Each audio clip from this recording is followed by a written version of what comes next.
continue.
Testing, testing. Okay, can you hear? Okay. So, a very good evening. Salam sejahtera dan malam-malam kepada semua. Okay, selamat datang ke MaGic ReVision channel. Okay, saya Cik Eng Yok Yan dari College Matrikulasi Johor dan hari ini kita akan sama-sama menyaksikan revision ulang kaji atas talian dengan pensyarah-pensyarah cemerlang dari College Matrikulasi Selangor. Okay, hari ini kita akan bermula dengan biologi. So di sini biarkan saya memperkenalkan slot hari ini adalah oleh Puan Nashima Habib, Guru Cemerlang Biologi dan juga Mr. Muhammad Syakir, Guru Cemerlang Fizik. Sebelum kita bermula, saya ada satu soalan nak tanya tentang Puan Nashima. Puan Nashima, dalam biologi, saya hanya satu soalan nak tanya, macam mana kita nak tahu kita punya next generation punya jenis darah ialah O, A, B ataupun AB? Ada cara boleh kira atau ada cara boleh kita figure out tak? Wow, okay. So itulah yang kita akan bincangkan pada hari ini melalui tajuk inheritance. Okay. So, okay, terima kasih. Kenapa saya akan melontarkan soalan ini? Kerana berdasarkan kefahaman saya, semasa saya ambil STPM, kebarangkalian untuk anak kita mendapatkan jenis darah adalah O adalah dengan kebarangkalian 0.48. Biologi dengan matematik ada hubungan ke? Mesti ada. So, macam mana kita nak tahu dan juga yang berkaitan dengan genetik dan juga berkaitan dengan yang detail, kita tunggu Puan Nashima terang dan juga sharing tips kepada kita. So, are you ready? Okay, if you are ready, we have to start our lesson today. Okay, we hope that the sharing from the Puan Nashima, okay, it will be the very interesting fact for you. Okay, so now we need to, Puan Nashima, you share your screen. Okay.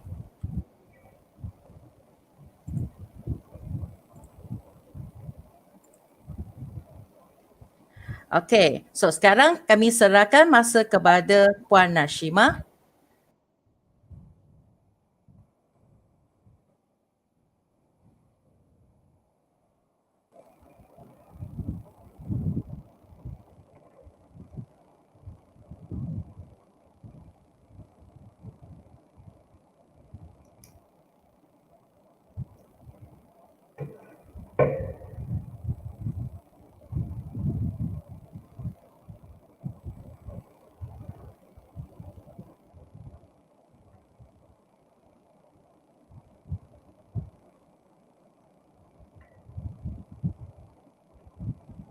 Okay, Assalamualaikum and good evening to everyone. Really happy to see you all in this platform. Okay, as introduced just now, today we are going to see a very simple tips how to remember the Mendelian cross and also about the deviation. But before we discuss a little bit or refresh back about whatever we are discussing in the genetic inheritance, I think better we have a look about the chapter review. Okay, so before we discuss about the genetic inheritance, of course, we will introduce to you about the Mendel's experiment. Can you still remember what is the Mendel experiment? Okay, so we are using the garden pea plant. So the first law, which is suggested by the Mendels, is a monohybrid cross, or also known as a law of segregation. Okay, so what is the key point here? When we are discussing about the monohybrid cross, actually we are highlight about the ratio. Okay, so this is the one of the main point that you have to understand. Okay, before we start discuss the other cross. All right, so for the Mendel's monohybrid, we have a phenotype ratio should be 3:1. Okay, so this one will be discussed for F2 generation, and also the genotype ratio, which should be 1:1. And another one you are introduced with the test cross. So the ratio should be 1:1. Okay, so please remember this one for the Mendel's first law or monohybrid. Okay, then we have the second one suggested by the Mendel's, which is the dihybrid cross. Okay, still remember what mean by law of independent assortment? Okay, don't worry. After this, we are going to touch and go about this one. Okay, so for the phenotypic ratio, for the second Mendel's law, they should come with a 9:3:1. Okay, so this one also available for the F2 generation, and the test cross will be 1:1:1:1. Okay, so this one is quite basic for you all. Okay, from this, okay, we extend the cross come with the deviation. Okay, so most of the students, you are having a problem with the deviation. Okay, because you're very familiar with the Mendel's law, but once we discuss about the deviation, you start to get confused. Okay, so my duty today to clear all your confusion.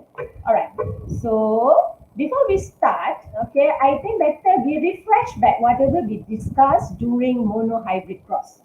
Okay, I used to remember how to do a basic cross, especially for the monohybrid. Okay, so let us have a look here. Okay, so when we are discussing about the cross, okay, we must give the priority to the parent generation. Okay, so please remember, whenever you are writing for the parents' generation, they must include,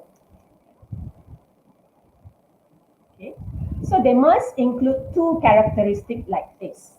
Okay, so when they give the characteristic like an observable characteristic like a tall, draw, okay, this one is represent as parents' phenotypes. Okay, what mean by pheno? Physical, physically appearance. Okay, so the characteristic that we can observe here. Okay, the second thing you must write about the genotype. Okay, so what mean by genotype here is a gene that control the tall or drop characteristic. Okay, so if you look at here, we have two types of allele. Okay, the first one, this one, is a homozygous dominant, and this one is homozygous recessive.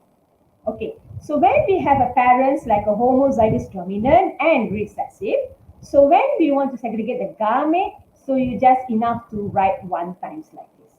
Okay, then let's continue. So the fertilization occur, and what we get for F1 generation is heterozygous. Okay, what mean by heterozygous here? You have a capital T and small t. And what is the phenotype? You can get the all tall. Okay, so then let's continue. Okay, so we allow the F1 to do self-fertilization. Okay, this one is the terms for types of cross. Okay, can you still remember? We have a few types of cross. So one of it we call as self-fertilization, or you also can call as a back cross. Okay, so it's actually talking about the same thing. All right. So if you want to do the self-cross, okay, means they cross with their own genotype like this. So capital T, small t, we will cross with the capital T, small t. This means by the self or back cross. Okay, so you have another choice to do your diagram. So this one is a normal genetic diagram. This one we call as a Punnett square. Okay, so you just arrange back your gamete here. Okay, so capital T, small t, capital T, small t. So each one is representing a one parents. Okay, so here is one parents, here is the second one. Okay, so after we already arranged, so this indicate our F2 generation. Okay, so what is the important part before you ending your diagram? Okay, you must write what is your genotypic and what is your phenotypic ratio. As I introduced to you just now, for genotypic ratio should be 1 to 1. Okay, so this is the method how you should write it. Okay, so 1 for capital T, 2 for capital T, small t, 1 for small t, small t. Okay, phenotypic, all right, so don't get confused. Pheno, P, physical. Okay, please remember that. So physical means something that we can observe. So we can get 3 tall and 1 drop. Okay, so let's go for the second one. Okay, if I give another situation, okay, so monohybrid cross. So let's say we are discussing about the test cross. Okay, for test cross, we still say, okay, we write about the phenotype and the genotype for the parents. Okay, then the gamete produced from each parent. Then the first one, fertilization. Okay, so all we will get the heterozygous and top. So this one is similar with the first cross that we done. Okay, we change here according to our case. Okay, so now we are going to discuss about the test cross. Okay, so what mean by test cross? Okay, we recall back. A test cross means a cross between a homozygous recessive. Okay, so we are doing the cross between the homozygous recessive. Okay, why this situation normally when there is an unknown genotype? Okay, for the parents. Okay, as you know, the ratio should get 1, 1, 1, 1. Okay, so we should get 1, 1, 1. Okay, let's complete our genetic diagram. Okay, so this is our F1 generation that we get. Okay, and this one indicate the test cross. Okay, which is the homozygous recessive. Okay, then we continue. All right, so the gamete will produce. So here we have two types of gamete, capital T and small t.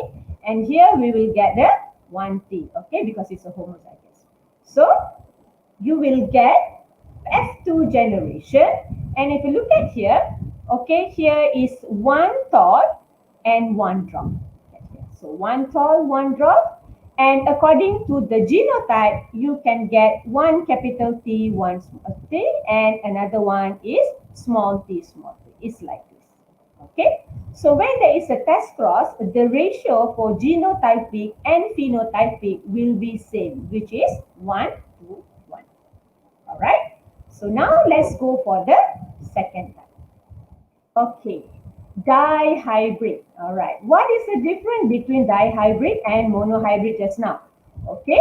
So simple, easy to remember. Look at here. Di. Di means two. So two means we are looking at two characteristics. Okay. So for example here, we are using the yellow and round, okay, over the green color and wrinkle seed. Okay. So this is the types of seed and the color. So when we are talking about the yellow and round means there are presence of two genes here. Two characteristics means there are two genes. Okay, this is how you should write the gamete for the dihybrid. So Y represent the gene for color and R represent the gene for seed shape. Okay, so this one as usual, homozygous dominant, this one, and this one is the homozygous recessive. So let's do a simple cross here. Okay, so the F1 generation, okay, will get all Y, capital Y, small y, capital R, small r.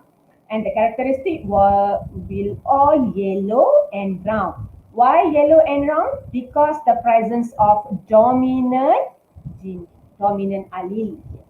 Okay, so Y are dominant over the small y. Okay, so yellow are dominant over the green. So of course, the dominant will express their characteristic. Okay, then let's continue. Okay, so we give the situation F1 generation self-cross. Okay, so now we're having a problem here. Okay, so how you are going to segregate this gamete? Okay, so this one we call as independent assortment. Okay, what mean by independent assortment? Means our dominant allele will equally segregate with the other partner. Okay, for example, let's say we have a capital Y, small y, capital R, small r. Okay, so what mean by independent assortment means we have a possibility that capital Y we mix with R, capital R. So you get this one. Okay, so another possible is capital Y with small r. So the second possibility. Okay, so next small y with capital R. So the third possibility, and the last one small y with small r. This one. Okay, so we segregate. Okay, independently. This one we call as independent assortment. So this one normally will occur when the parents are heterozygous. So this one is the heterozygous condition. Okay, so it's advisable for during you doing the dihybrid, so better we do the Punnett square. Okay, so we just fill in the blank. Okay, so according to the gamete given.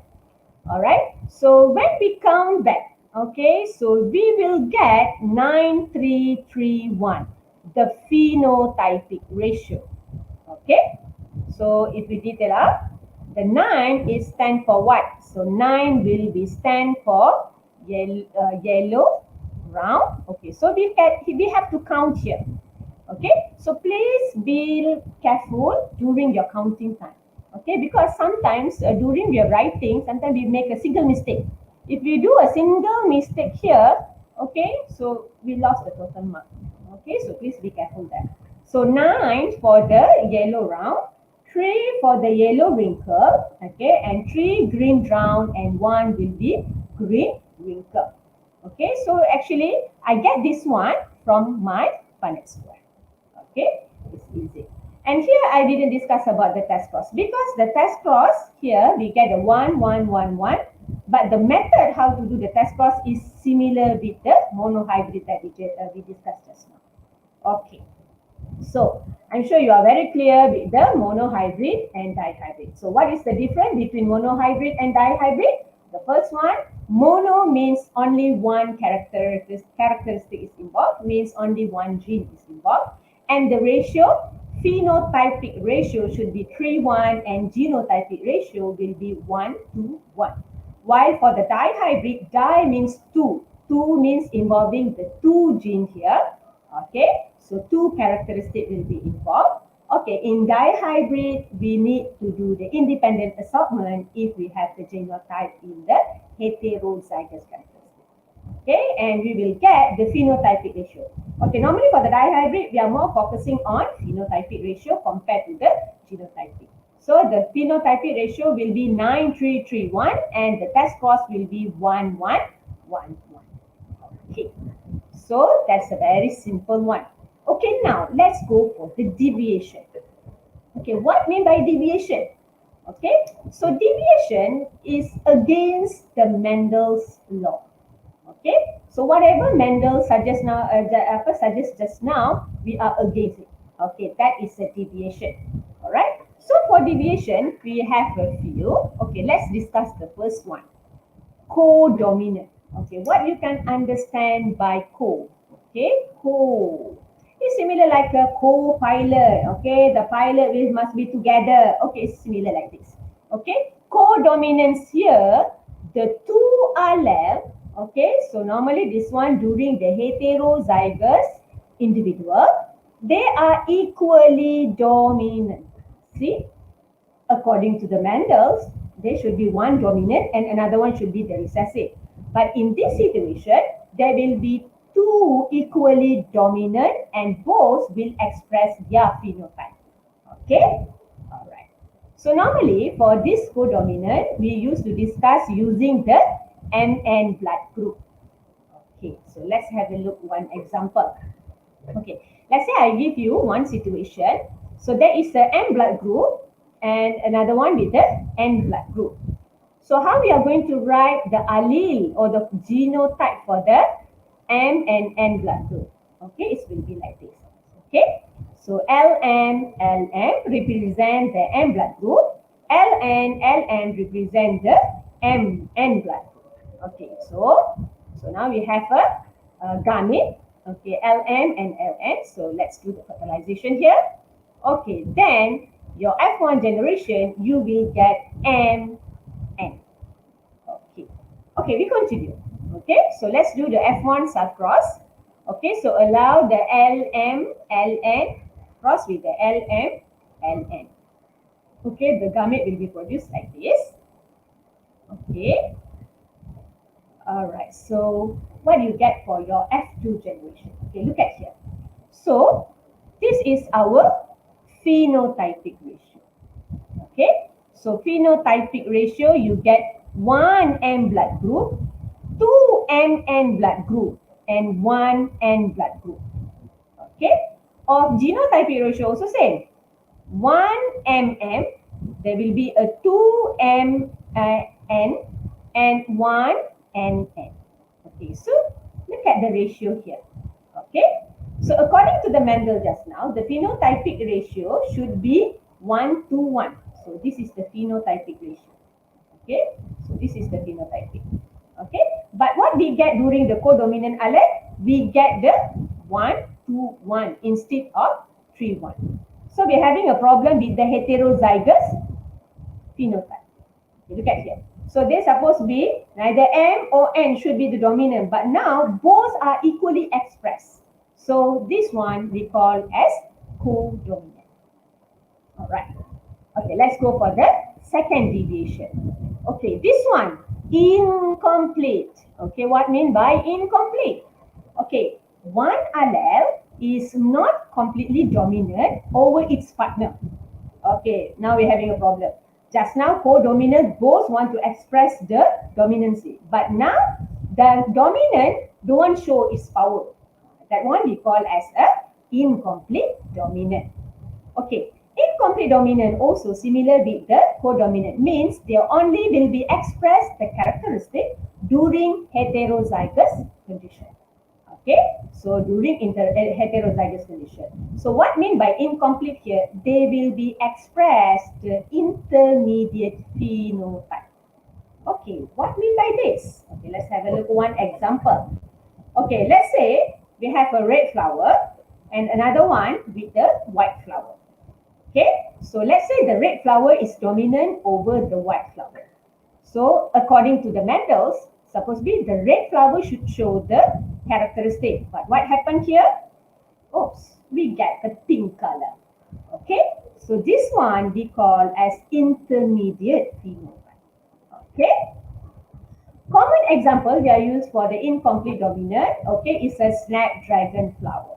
Okay, so this is the snapdragon flower. Okay, so let's do a simple cross using our snapdragon flower. Okay, so let's say I have a parent with the red color flower and white color flower. Okay, so look at here.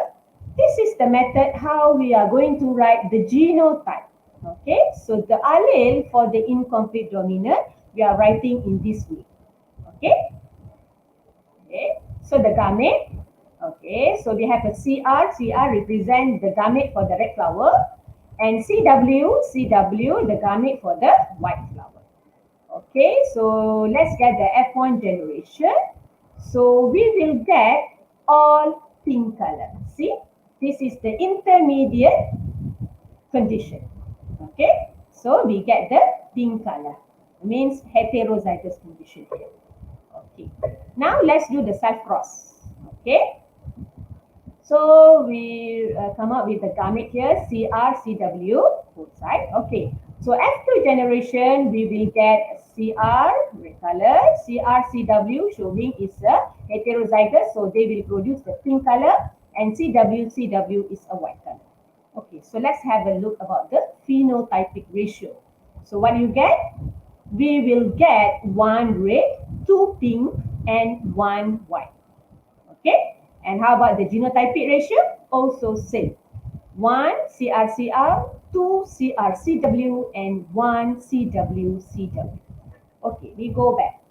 Okay, so according to the Mendel, what we should get? Okay, first we should get the ratio 3:1. Okay, now we only get 1:1. Okay, so that's why we call as a deviation because they do not obey the Mendelian's law. And the second one, look at this characteristic. Whenever there is an intermediate characteristic, so we get the intermediate phenotype. Okay, so during the heterozygous, we get the intermediate phenotype. So this one also against the Mendelian's law. Okay, now let's discuss a little bit. What is the difference between the Mendel's and the incomplete according to their allele? Okay, so if you look at the Mendel's law, okay, so for example, let's say we have the allele, okay, the gene for flower color. Okay, so allele will be represented as capital C, which is showing the dominant, and small c showing the recessive characteristic. And normally, this is how it looks like in our chromosome. So, capital C, small c. Alright. So, the possible allele that we can get is like, okay, this is the common one. Okay, dominant, heterozygous, and homozygous recessive. But if you compare to the incomplete, okay, it's still same. Okay, C is represent the gene for the flower color. But the difference here are, for example, the gene for flower color, which is carry the red color, and W represent the white color. See the difference here? Okay, so that's why we use to write the incomplete dominant. Okay, like the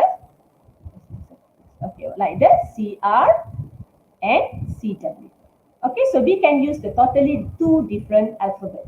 Okay, so CR, CW showing their characteristic. And whenever we get the heterozygous, we will get the intermediate.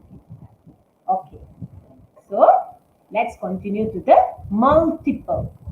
Okay, as you know, when we are discussed about allele, okay, we only have a pair of allele. Okay, so when we call as a multiple allele, so here we are discussing about more than 2 allele which determine the phenotype, but for the single gene. Okay, so we are looking for the one gene, but the allele that represent this gene can be more than 2. Okay, so the common example is the ABO blood group. Okay, this is the normal blood group that we are used to use. Okay. Okay, so how many allele that we have here? Okay, so we can represent small I, IA, and IB. Okay, so we have 3 allelic here. Okay, so yes, it's more than 2. So this one is known as multiple allele. Multiple allele. Okay, let's have a look for the possible genotype. If you are A blood group, so you might have IAIA or IA small I. So this is the possible genotype. So can you call this one also as a homozygous or this one is a hetero. Okay, so if you are B blood group, okay, so you might have IB or IB, right? Or if you are AB, okay, you have a IAIB, and O blood group is indicated by small I, small. And another unit in AB blood group, so this one also can represent as co-dominant. Okay, so here we have a 2, maybe multiple allele, and also AB represent the co-dominant, means both express the characteristic together. That's why we used to write as a AB blood. Okay, now let's go. Polygene. Okay, so polygene, the common example we used to use for the human skin color. All right, and gene. Okay, so here it's no more about the allele. Now we are talking about the gene. Okay, so here we have a 2 or more gene that determine the phenotypes of individual. Okay, so for example here you have A, B, and C. See, you have about the 3 gene here to control the skin color. Okay, that's why it's very hard to determine the human skin color. We cannot say, oh, he's a fair, oh, he's a very dark, because it can be affected by the environment and also controlled by, see, we have about 64 possibility of the allele here. Okay, so I just want to share you. Have you seen the darkest person in the world? Let's say I share this picture to you. Don't get scared, right? Okay. All right. So this is the baby that born in 2020. So they said she is the darkest human in the world. Okay. So I don't know how true is that, but I just share this one to you. All right. Okay. Now let's go for the link gene. I'm sure most of you are really hate this gene. Am I right? Because you used to get confused with the dihydric. Okay, let's have a look what is the difference in the link gene. Okay, when we say as a link gene, link means what? It's a link together.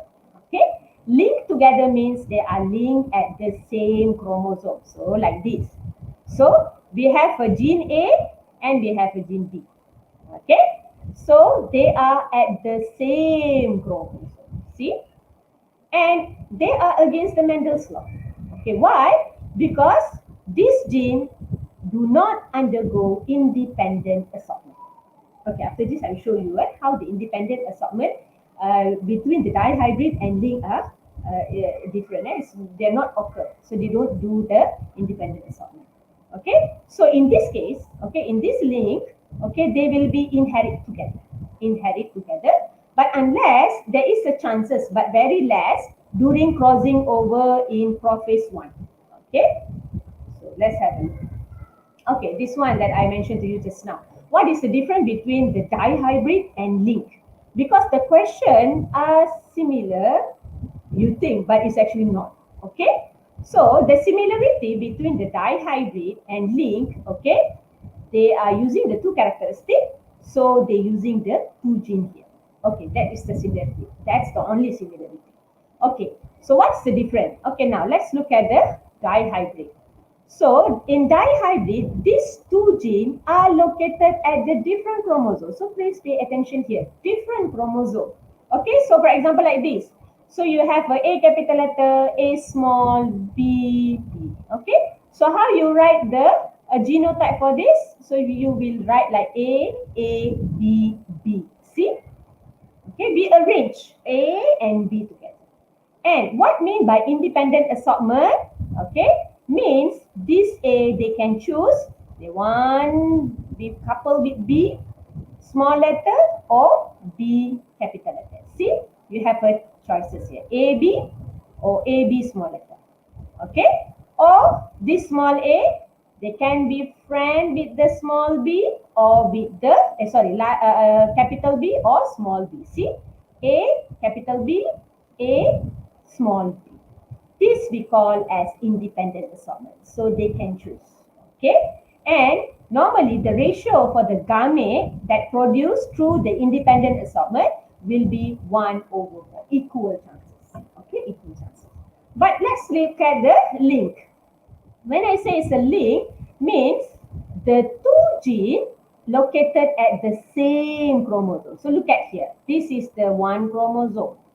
So A and B at the same chromosome. So this one is like you buy one, you get one free. Okay, so you cannot leave the B behind. Cannot. Okay, that's why, because it's located at the same gene. Alright. So for this one, we will have to write like this. So it's a different here. Even though we are still using the A, B alphabet, but the method in writing is different. So this one we will write as a B slash A B. See, different. Okay. And there will be another one we call as a recombinant gamete. Okay, so the main one we call as a parental gamete. Okay, parents mean the main one. Okay, so there is a possibility of the crossing over occur, but the frequency will be very less. Why? Because it's very rare to occur. Okay, but if it's occur, so you will get the gamete AB like this. This one we call as a recombinant gamete. Okay, so how you get the recombinant gamete? I'll show you. Okay, let's have a look. So this is the common example for the link gene we discussed in Drosophila melanogaster. Okay, so Drosophila, one type of fly. Okay, so they have a gray body, normal wing. Okay, so means gray body and normal wing, the B and B located at the same chromosome. So that's why we will write like this. Or you have another choice, you can write in the bar form like this. Can. Okay, you can choose any one you want. Alright, so this one is another one. So this one B capital letter, so small letter, B small letter, showing it's a recessive. It's a recessive. Okay, so this one is the parent. Okay, so have a look. Okay, so this one just introduced. Okay, this one is the situation without the crossing over. Okay, so what is the simple thing in the link? If without the crossing over, you just have to copy back. So look at here, the gamete BB. Okay, so now we cross B capital letter dengan BB small letter. So you just slash like this and rewrite back on it. No need to do the segregation or because no independent assortment is occurred here. Okay, so at the end, if you scatter everything, so look at here, you will get back the parents. Say gray normal wing, black vestigial wing. Okay, so we will get back the parents. Okay, if the situation, okay, so if the link gene, okay, we call as a dihybrid cross. Okay, dihybrid cross in link gene is actually referred to the heterozygous. Don't get confused, this is not the Mendel's one. Dihybrid means they are heterozygous. So, for example, like this, heterozygous. Okay, so if you have a homozygous like this, no problem. You just write the gamete. If heterozygous, how you are going to do the 4 possible gamete like this? So I always do like this for easy understanding. Okay, so B small. Okay, so just the first time you write back your parents. See, BB. The second parents, okay, you must give priority your parents. So write them first. Okay, done. Then this one is crossing over. So how do you do the crossing over? You just do like this. So B capital letter, B small letter, B capital small, and like this, B. So simple, isn't it? Okay, so you will get all the parent. Okay, so look at here, BB, the first parent, small BB, the second parent. So if you look at here, the frequency will be higher. Okay, and this one we call as a recombinant phenotype. See, the recombinant and the frequency will be less. Why? As I mentioned to you, the crossing over very rare to occur.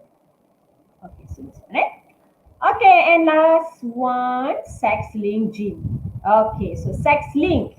This one also link, but when we say as a sex link means it's a link with the gender XX or XY. Okay, and normally we are discussing about the sex-linked disease, okay, such as a hemophilia or color blindness. All right, so this one should be no problem. So let's have a look at one example. Okay, so if we call as a carrier, normally female only the one can become a carrier because they have a 2X, okay, which both carry the gene. Okay, so when the carrier means it should be the heterozygous.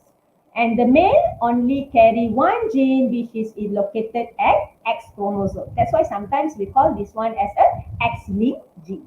Okay, so let's settle this problem. Carrier female, married with the colorblind man. Oh, so pity. Okay, so what you get? All right, so this one will, oh, sorry. Okay, so you will get carrier, so female carrier here. So this one is a female carrier. Okay, another female is a colorblind. Okay, thank God there is a one man normal and another man is colorblind. So the chances here all is 25%, 25%. Okay, so just now Madam Jade asked you, isn't it, how to see the percentage? So this is the method how we can calculate the percentage. Okay. All right, and this one, okay, it's very simple, easy calculation. So this one is for the crossing over value. Okay, so this one normally we are doing for the link. Okay, so for the link gene, we are going to calculate the crossing over value. Okay, so what is the possibility the crossing over to occur? Okay, so we are going to calculate. Okay, the important part for the crossing over value here. Okay, please, the value is not in the percentage, but it's in the mat unit. So you can use as a mat unit or as a centimorgan. Okay, all right. So now, okay, we already refreshed back about our Mendel's law and also about the deviation. So I know most of the students you're having a problem to solve the question. Okay, they're giving the question like an essay, am I right? All right, so let's try this method. Maybe it's a help you. Okay, so I'm call this one as an ideal. Okay, ideal technique. Okay, what's the ideal technique? Okay, first, once you already read the question, okay, you have to identify, define, and explore. Okay, IDE, what you should do? Okay, first, identify what is the parents' criteria. Okay, parents' criteria, is it the pure breeding, homozygous, and so on like that. Okay, and what is the phenotypic and genotypic that they give. Okay, then what is the reference allele? Okay, and types, of inheritance. Okay, don't worry, after this we can do together. And then we solve the problem. You settle your genetic diagram. Okay, let's have a look at the first question. Okay, question number 1. In a dog, okay, black fur B is dominant over yellow fur B. Alah, kacang je lah, isn't it? Okay. A heterozygous, see, heterozygous black dog is made with the yellow dog. By using a suitable symbol, do the Punnett square to show the cross predict the offspring. Okay, so the first IDE, what is it?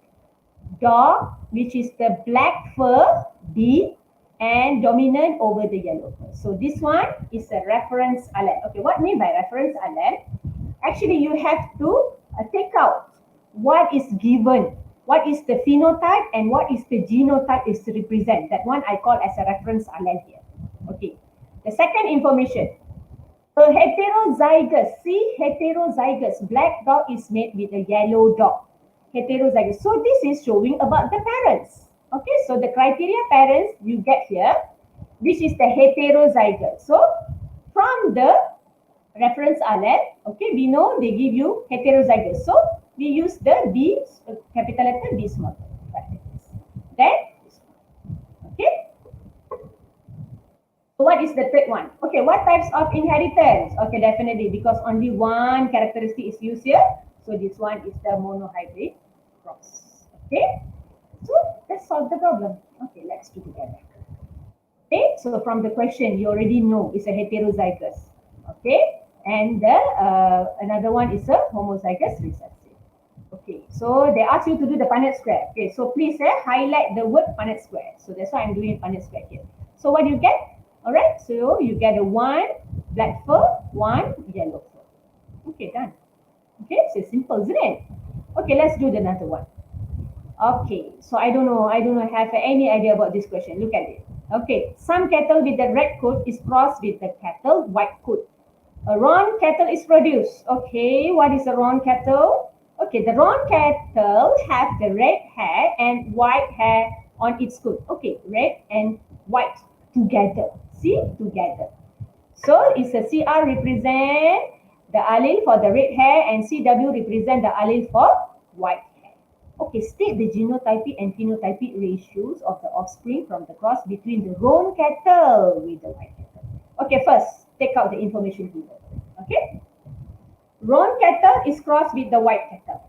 Okay, and the roan cattle is the red and white hair, means they share together. So this is the parents criteria. Okay, given there is a phenotype. All right, then we just write first. Okay, parents, red coat, white coat, they will get the red roan cattle. But you highlight first. The roan cattle means the red and white. Okay. Now the second, what is the allele reference? CR is a red hair, CW is a white hair. Okay, so this is the reference allele. Okay, just list down. Okay, done. Okay, so what types of cross is this? Okay, you can see here. So they have a CR. Okay, the way they write their allele also we can understand this is a with the incomplete or codominant. Okay, but if you look at the final here, red and white. So of course this one is the codominant because they do not have the mixture color. They have both together. Okay, so let's solve the problem. State the genotype and phenotypic ratio of the offspring from the cross between. Okay, let's do. Okay, from the question you already get red cross with the white. So this will be the gamete. Okay, so F1 generation you will get all with the roan cattle. Okay, now the question asks you to find F1 cross with the white cattle. So CRCW with the white cattle, CWCW. So the gamete will be produced like this. Okay, then let's do the cross. Okay, F2 generation. So you will get 1 roan cattle and 1 white cattle. Okay, see how you can do in a very proper way. Okay, plan. Okay, you plan using the ideal. All right, so let's have a look at the third question. Okay, so let's have a look at the third question. Okay, in Cosmos Bininetus, okay, it's a Mexican aster, okay, the gene of crimson flower and flat petals are dominant over the gene for the pink flower and roll petals. Pure breeding strain of the dominant and recessive varieties were crossed. A test cross of F1 generation produced the following result. Okay, so done. Now, just extract what's the information that you have here. Okay, so crimson flower, C, flat petals, F. Okay, so we have a 2 gene here, so color and the petals. So this is, let's write first as a reference allele. Okay, done. You already list the first one. Okay, second, what is the second information giving here? Pure breeding strain of the dominant and recessive. Okay, what you can understand by pure breeding? See, this is another term. Pure is similar to homozygous. Okay, before I jump into the conclusion, I said I don't know neither this one is a more dihybrid or is it linked. Okay, just have a look all the information given in the question. Okay, they give you the table, so don't ignore the table. So have a look with the table. Okay, so this table, they have a 2 totally very high, okay, and this one is quite low frequency. Okay, if I want to say this one is a ratio 9331, no. 1111, also no. Okay, something's wrong. So, whenever there is a 2 frequency very high, this one is known as a parental frequency. Okay, so this one must be the recombinant. Am I right? Because They are not 9331, okay, or 1111. So we do not have other choice. So this one is a linked gene. See how to tackle the question, okay, between the dihybrid and linked. Okay. All right. So the question asks you, does the above cross follow the Mendelian law? Because according to the ratio, they are not 111. Okay. Why I'm highlighting 1111? Okay. Look at the question. Test cross. Okay. So that's why I'm highlighting about the 1111. Okay. Let's complete this task. Explain how the situation in A occur and state the genotypes of the F2 protein. Okay, I just put the link gene there. Okay. All right, pure breed strain. So pure breed, FC dominant. Okay, pink flower, FC small letter, FC small. Okay, so where I get this one? From the question just now. Okay, so now let's continue. Okay, this is the very simple for the link. Okay, you just write back the gamete and please do not mistakenly do the segregation or the independent result. We just simply list the gamete. Okay, you will get the FC and FC here. Okay, so you get this. All right. So now the question asks you to do the test cross, F1 test cross. So this one from the F1 generation. So test cross, we still use the same concept like a monohybrid. We must use the homozygous recessive. So please, homozygous recessive here. Okay. So the gamete. See, now we will have 4 choices of the gamete. C, FC is the parents.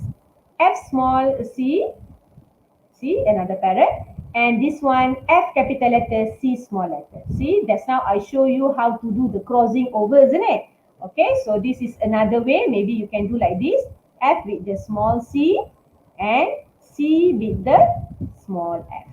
Okay, but always remember, please make sure the F comes first. Okay, so we will get 4 choice here and the gamete for the homozygous recessive.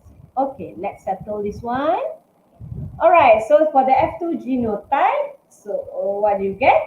Okay, so they ask you to list the genotype. Okay, so this is the genotype for the F2 generation. All right, and we continue the third question. Okay, calculate the map distance between gene C and F.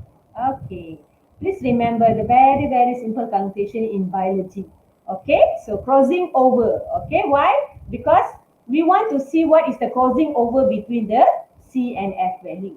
So it's very simple. Total number of recombinant, okay, over the total number of offspring. Okay, we recall back. Okay, what is the recombinant reading that we have? All right, so crimson flower with the roll petal, pink flower with the black petal.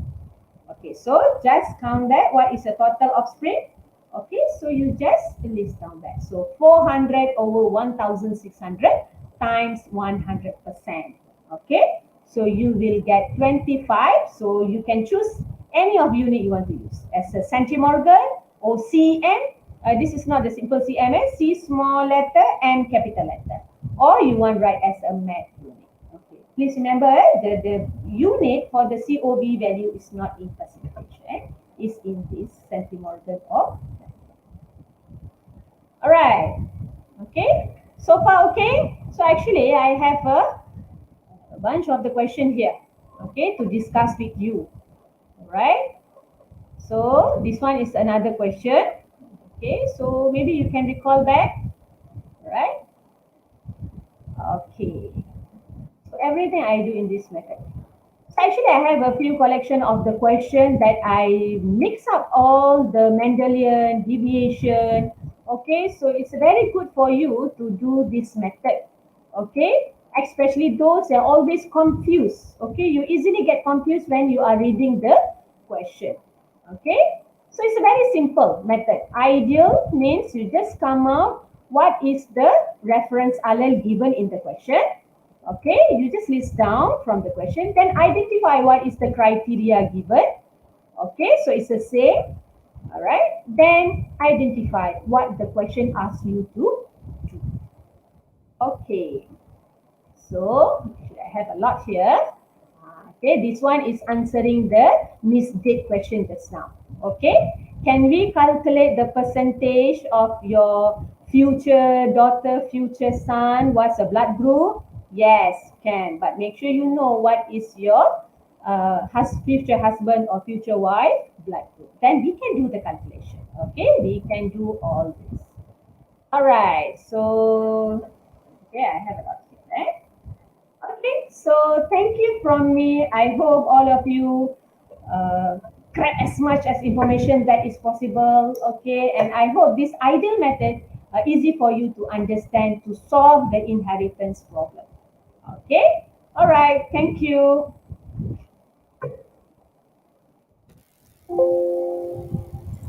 Okay, thank you so much Thank you so much for the for the explanation, also sharing explanation from and for sharing Medan. from Mendel.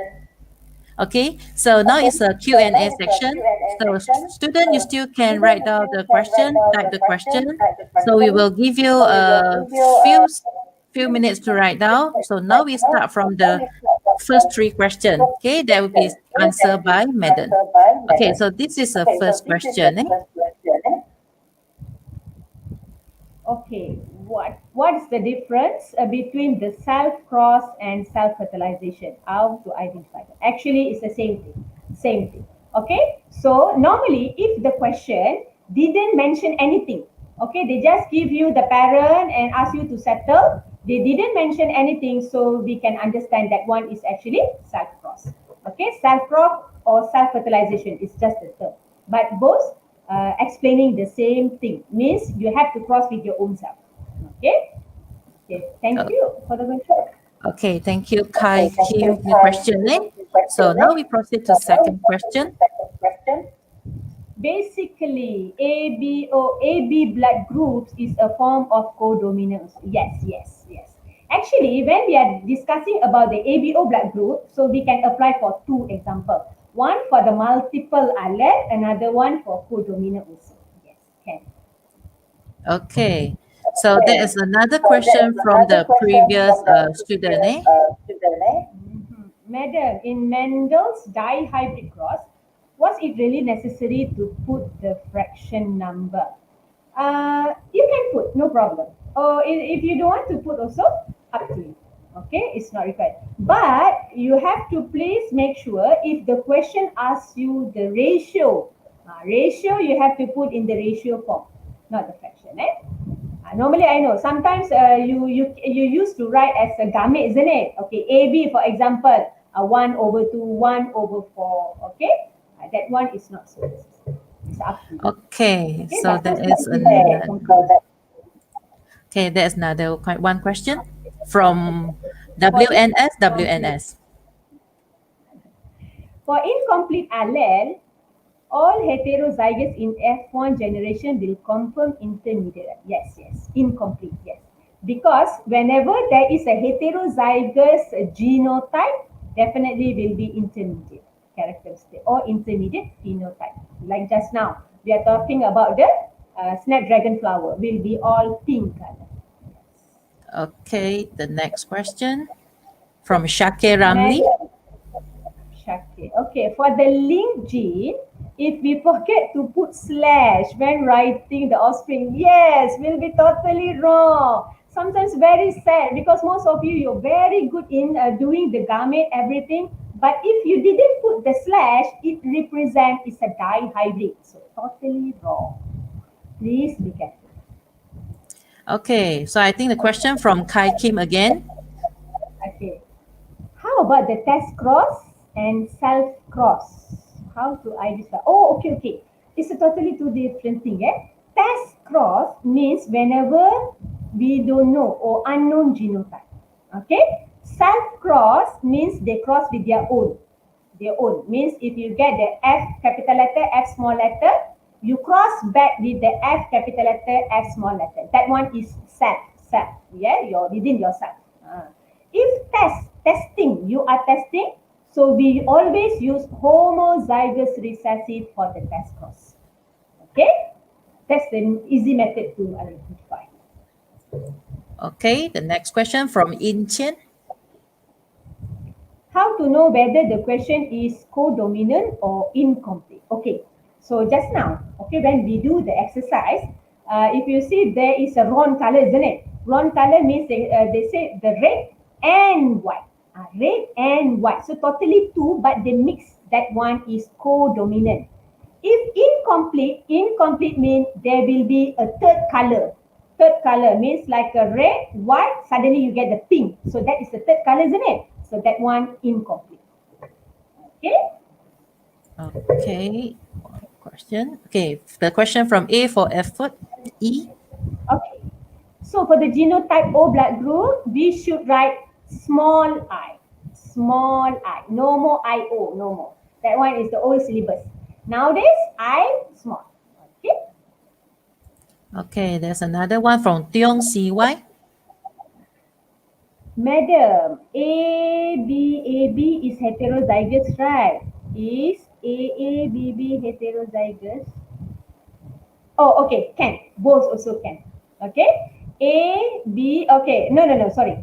Bila you mention as a capital letter, A small, B capital letter, B small is a heterozygous.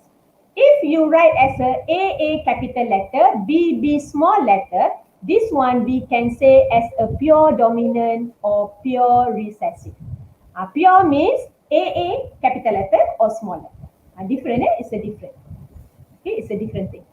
Okay, so a lot of question, eh? Okay, so that come from Hannah, Sophia. Okay, should we use the fraction or decimal?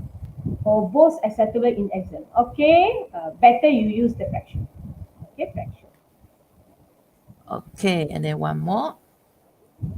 Genotype blood O should just now I asked already, eh? Okay, we use I small I. Let's highlight that. Okay. Okay, Madam, from it is NKX. necessary to write genotype ratio for all, including the dihybrid inheritance. Yes, dihybrid inheritance. Normally, the genotypic ratio we won't write.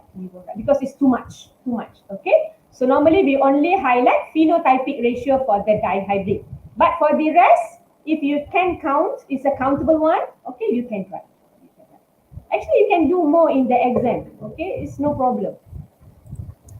Okay, next question from Patricia. Does deviation from Mendel's law all mean against? Yes. All the deviation, okay, will against the Mendel's law. Maybe in terms of the dominancy or in terms of the ratio or any terms, they must be they must against the Mendel's law. Okay, some more. Okay, from Alia Akmal. Yeah. Okay. Okay for us to not circle the gamete, but in condition we write in the situation. Okay. If you are doing the genetic diagram just now we do together, isn't it? Okay, the complete diagram, you must circle. You must circle if it is a gamete. But if you want to write in the question, let's say you are answering the question, it's not necessary to circle. But in genetic diagram, yes, you must circle it. Okay. And another one, okay, please say you must make sure you write the parents, the gamete, the F1 test cross, everything at the corner of your diagram. You must write because the mark normally include that one also. Okay. All right. So the next, if we get the phenotypic ratio for normal male, normal female, color blind male is 1. And the question asks, what is the percentage of having a normal son is 25 or 50? Okay. Genotypic ratio for normal male, normal female, color blind. Okay, I'm not understand about the question. Okay, normally for the color blind is a sex-linked gene. For the sex-linked gene, there is no ratio. Okay, and we never give as a ratio. So normally when we do the sex-linked gene, we will have a 4 possibility. Okay, so this 4 possibility, so each son or daughter we are calculate as a 25% each of it. Okay, so normally we won't give as a ratio, we give in the percentage. Okay, so I think maybe student, if you are having more problem, okay, later we will provide you a link for the Telegram group. You may post a question over there. We will try to take a look. Okay, so maybe we can proceed to another last three questions. Okay. So I don't understand the look back in ideal method. Mine explain it further. Okay. All right. No worry. I will explain in our Telegram. I will explain in our Telegram. It's actually just a method how you want to extract the information from the question given. Okay. So I will share this one in Telegram. I for the ABO blood group also the same of IO. Yes, actually we can last time we used IO, okay, but now the latest syllabus we are using I small letter. It's actually the same thing, but during exam you must write as a small I, small I. Okay, so I think the last question. Okay. Doesn't mention we should do the test cross or self cross F2 programming. How do we measure? Okay, good question. Okay, so some question they won't ask you to do anything. So normally when they didn't say anything about the test cross, so it's understood you have to do self cross. Self cross. Okay, to get your F2 programming. Okay, so normally for the self cross, sometimes they didn't mention. So you understand you have to do your self cross. Okay, actually there are a few more questions. So never mind, all those questions that haven't answered, so you can post a question to the Telegram group. Okay, so there are a few questions here. So we need to spare some time for the second slot. So no matter how very good listening and good explanation, Madam, I think I understand. If my blood type is O, so impossible for me to have a child with the blood AB. The probability will be zero. So now I understand already from the sharing section from Madam Nashima. Okay, so there's a lot of students that are saying thank you to Madam. Okay, thank you so much. And okay, not and everything. So no matter how, okay, today's is just a beginning. So later we will post you the link in the live chat. Okay, so there is some link for the sharing. Okay, the Telegram you may access, and also there is a feedback link. So thank you so much for the Madam Nashima. Thank you so much. Okay, bye. Okay, so now let us look at the live chat. So from the live chat, so everyone, if you want to get to know our latest update series of revision, please like and subscribe our channel. Okay, so next week it will be another topic as well. So the coming section, it will be physics. Okay, the coming section, it will be physics for the module 2 and or module 1 student. Okay, so there is a lot of students is mentioned. Thank you so much for the sharing. We also thank you for enjoying the learning section together with us. Okay, so now let me pass to my partner, okay, Madam Tang. Okay, Madam Tang, I'll pass the next section to you. Okay. So for the second session will be for physics SP015 with the Pensyarah Cemerlang Physics from College Matrikulasi Selangor, Encik Muhammad Shakil, with his topic circular motion, problem solving related to centripetal force for uniform circular motions cases. Okay, so shall we welcome Mr. Muhammad Shakil to start his lesson? Okay, thank you, Pak Moderator. So, saya akan start lah. Kita mulakan kita punya topik, circular motions. And today I just want to focus on method of how you solve the question or problem solving related to centripetal force for uniform circular motion cases. Okay, so let us start our lesson by, I will introduce you about types of uniform circular motion cases. There are 3 types of uniform circular motion cases. So the first one is horizontal circular motion. Second is a vertical circular motion, and the third one is conical pendulum. Horizontal circular motion is a uniform circular motion that a circular path lies on X component only.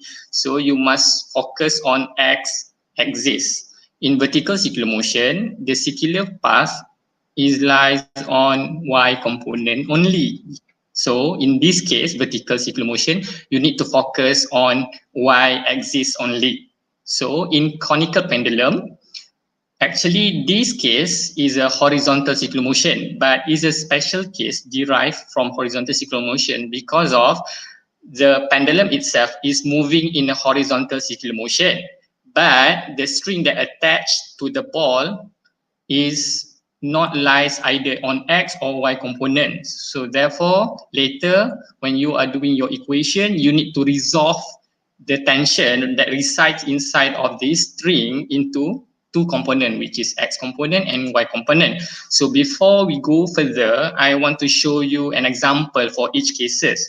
So here is example for horizontal circular motion. So we have ice skaters spin in a circles and a car that takes a round flat curve. In vertical circular motion, we have Ferris wheel and roller coaster.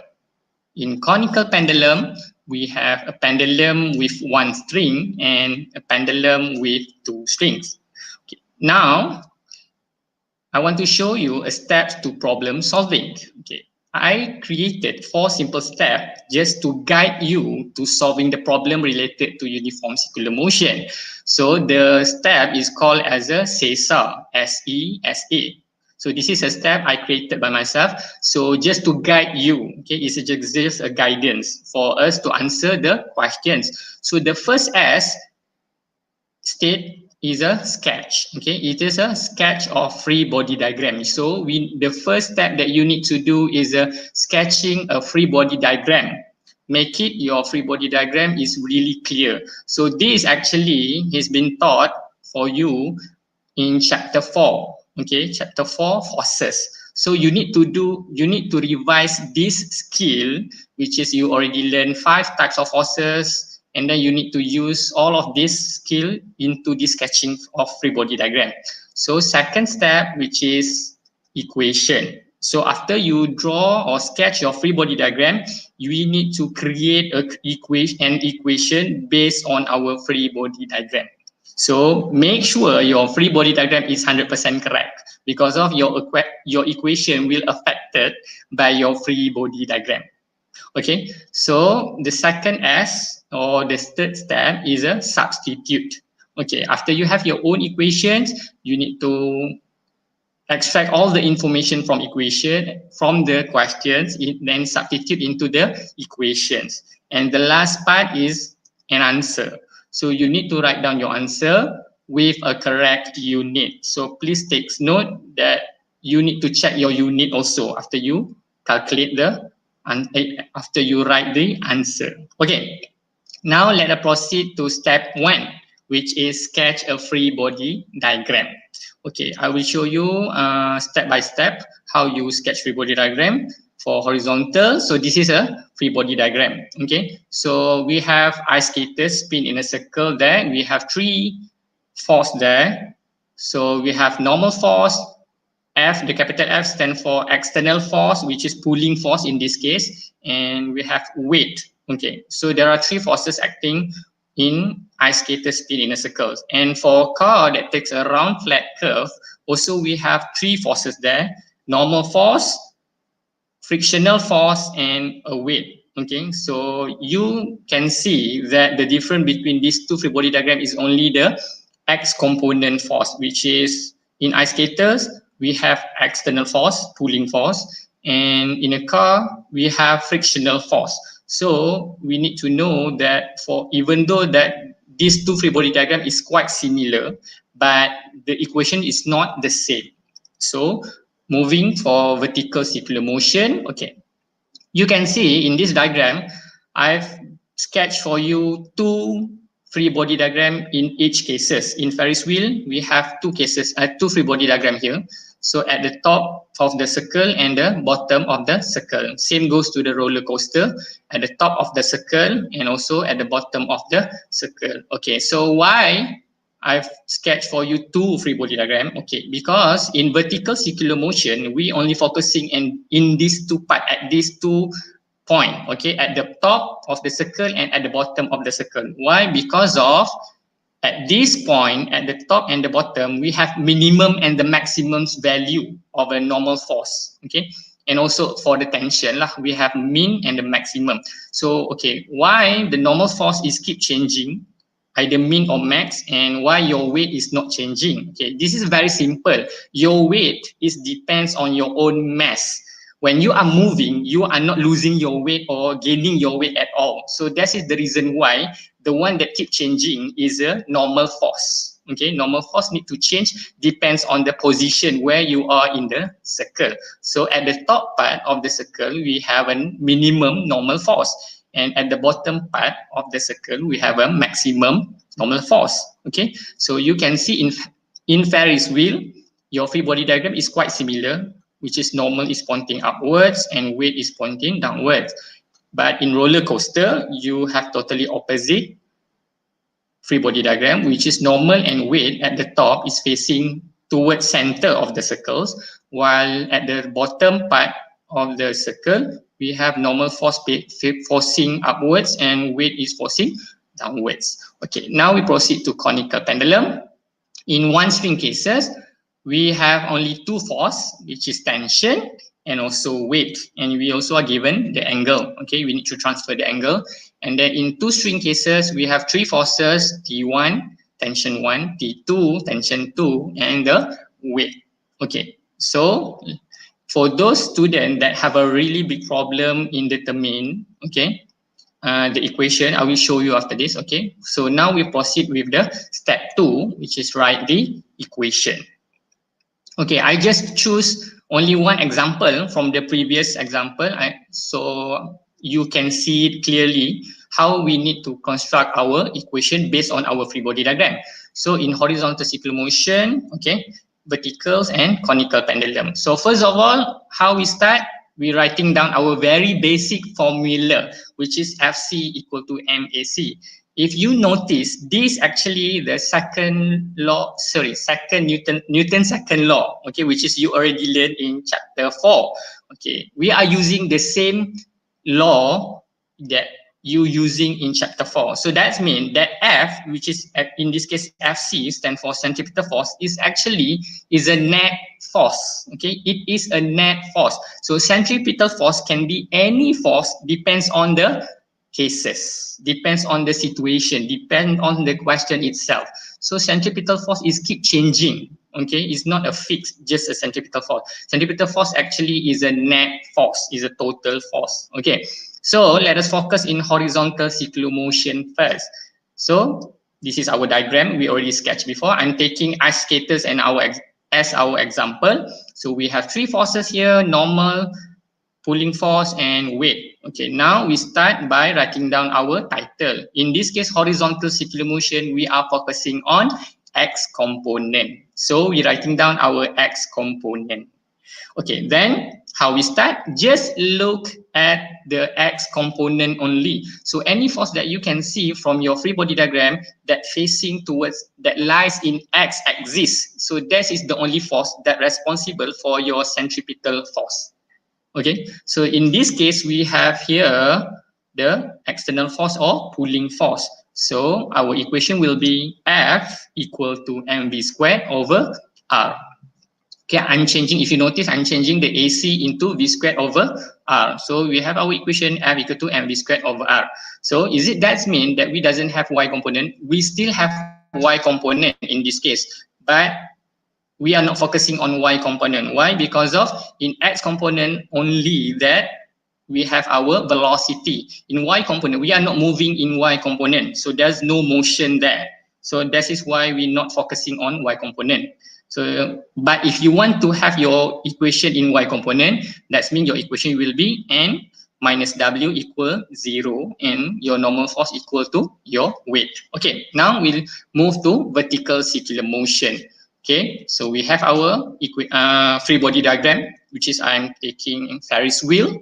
Okay, since we have two free body diagram, so that means we will have two equations. Okay, so first we start with writing down our title, which is Y component. Okay, now let us focus at the top part of the circle. Okay, we have weight minus with normal force equal to mv squared over r. And at the bottom part of the circle, we have n minus weight equal to mv squared over r. Okay, if you notice, what I'm doing here, I'm taking the force that facing towards center of the circle minus with the opposite force. Okay, let's say at the top part, the weight is forcing towards center of the circle. So that means I'm taking weight minus with my normal force. And at the bottom part of the circular path, the normal force is facing towards center of the circular path. So I'm taking normal force minus with the weight. Okay, why? Because of, like I said just now, our centripetal force is actually the net force. So our net force is always, our centripetal force is always facing towards center of circular path. Okay, center of the circle. So that means our total force is facing towards center. That means any force that facing towards center must be bigger than normal force. So that is why you take a bigger force minus with a normal force, so that you have the total force is facing at the directions of bigger force. Okay, clear? And then now for conical pendulum, I take one string as our example. This is our free body diagram. And then, okay, since before I told you that conical pendulum is actually a motion in horizontal component. So which is actually it moves in X component. Okay, but since your tension here is not lies in any axis, so dia tak ada kat mana-mana axis. Jadi what you need to do, you need to resolve into two component. That means in conical pendulum we have two component, X component and Y component. Okay, so in X component we have T sin theta minus mv squared over r. Okay, and in Y component we have T cos theta minus W equal to 0. Why 0? Because of no motion in Y component. That means your velocity is 0 in Y.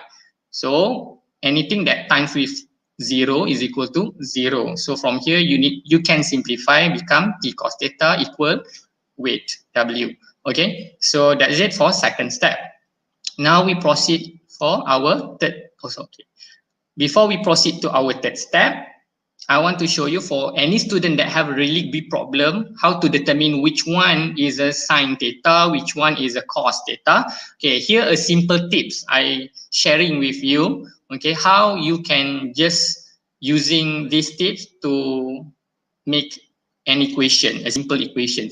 Okay, if you have an angle between your vector and your axis, okay, angle here in this, okay, in this diagram I have vector A and angle between vector A and x-axis. Okay, if you have an angle between this axis and the vector, so considering it as a cos or close, okay, I'm closing this. Why? Okay, so look at the arrow here. I have an arrow. If I want to have AX, okay, I want to find AX, I need to take my vector A to lies on X. I will take this arrow, okay, and closing it down until it lies on X axis. So by doing so, look at the theta, I'm closing it until it's 0. So that means my AX is equal to A cos theta. And if you already have your cos theta, the opposite axis will be sin theta. This is a very simple.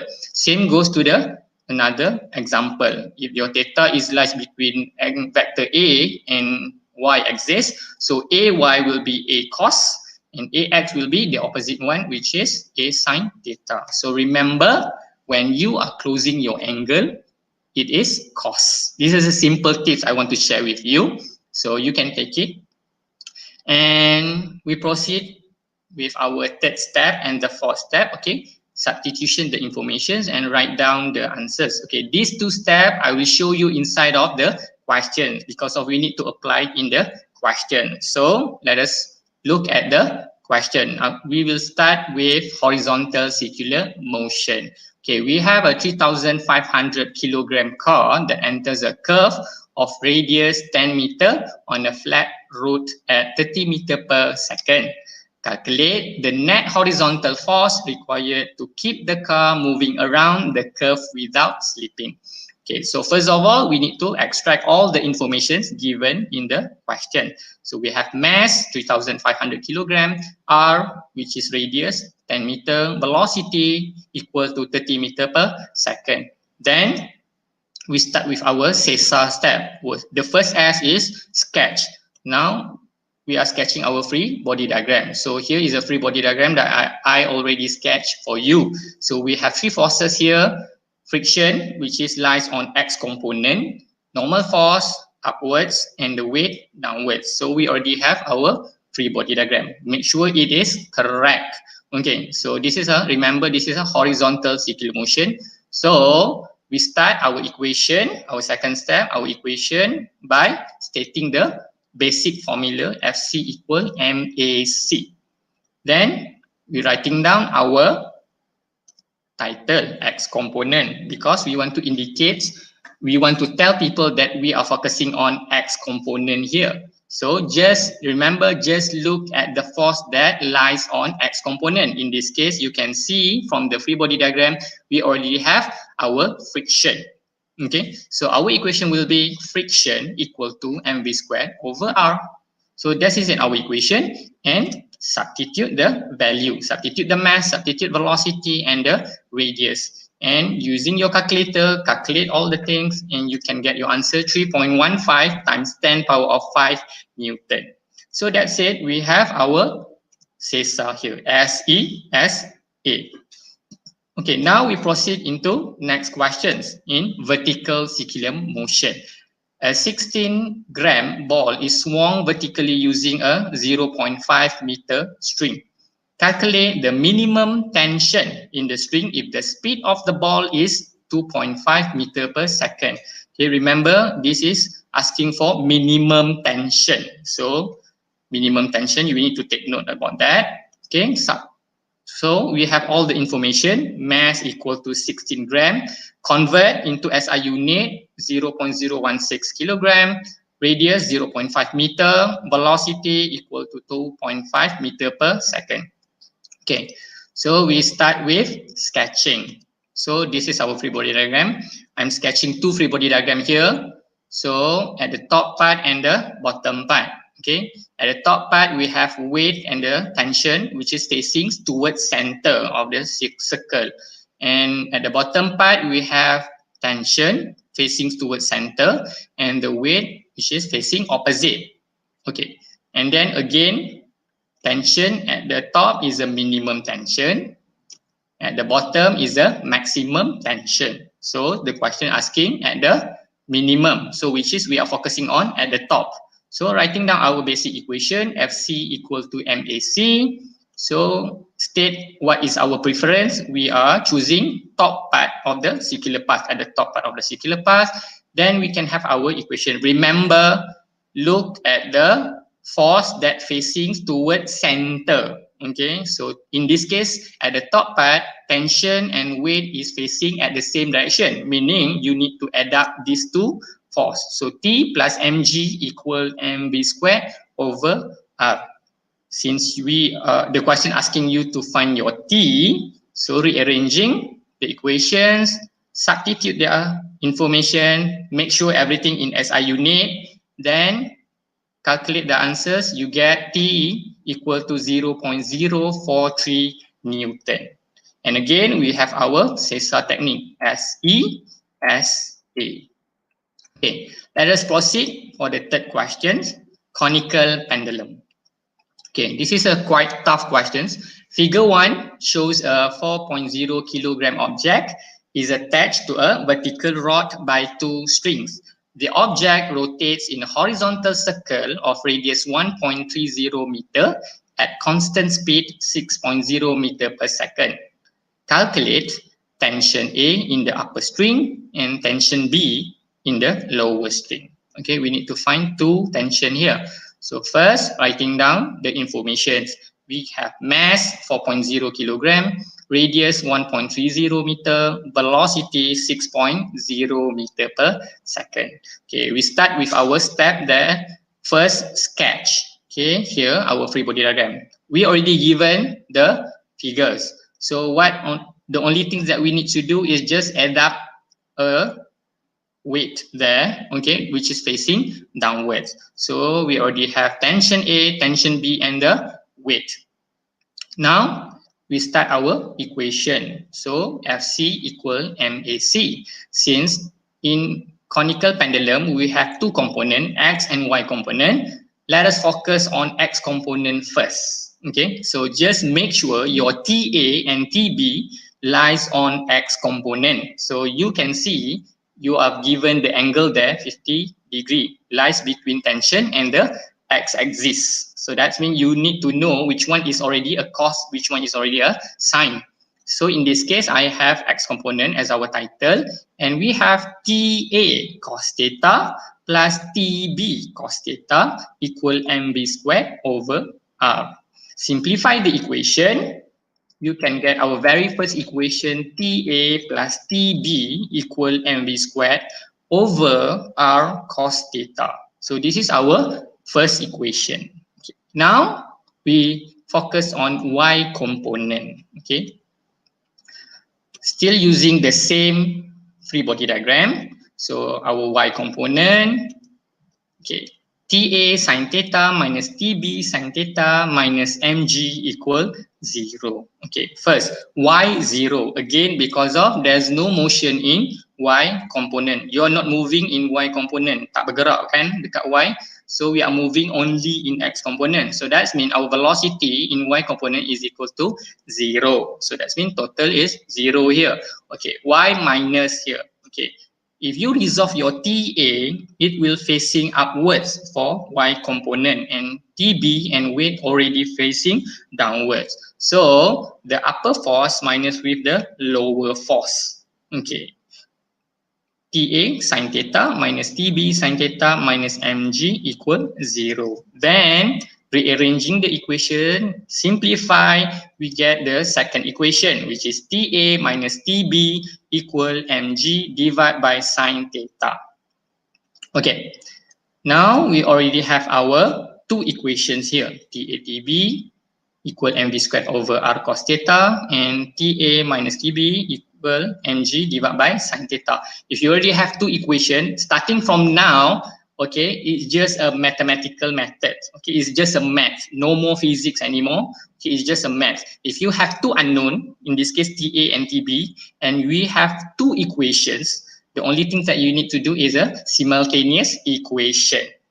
Okay, so I take it equation 1 plus with equation 2 to solve this problem. So there we have TA plus TB plus TA minus TB on the left hand side.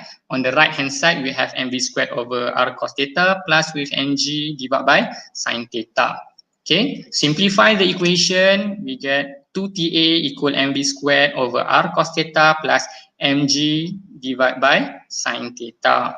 Substitute our information and we can use calculator to calculate TA equal 111.78 Newton.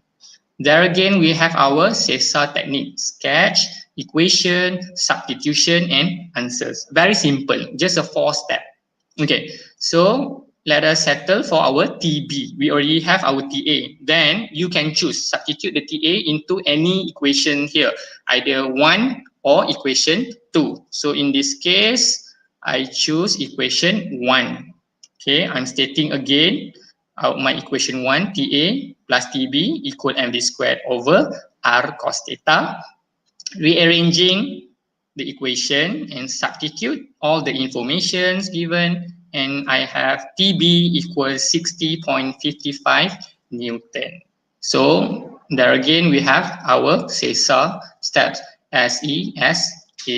Okay, so that's it for today. I hope this step helping you and can guide you in terms of how to understanding the questions and how to solve the problem related to uniform circular motion. Okay.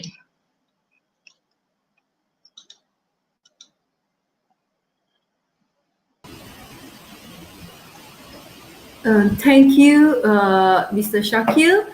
So now we move on to the Q&A sessions. So you can start post your questions. Students, you may start post your questions so that Mr. Shakil can answer your question.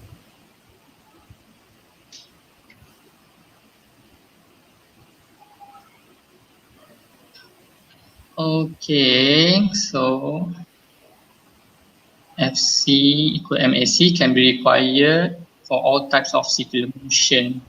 Horizontal, yes. So you can use, okay, you boleh guna FC equal to MAC dalam mana-mana situasi, mana-mana case, because of FC equal to MAC is just telling you the motion itself, okay? You are moving in circle, you are moving in straight line, so all of the motion are obeying Newton's second law. As long as you have the constant acceleration, kalau you ada constant acceleration, selagi you ada constant acceleration and you are having force, so that means you are under the influence of Newton's second law. So tak kira you straight line ke, you moving circular motion ke, any cases you can using F equal to MAA. So but in circular motion only, you need to specify that FC equal to MAC because of C stand for centripetal. Okay.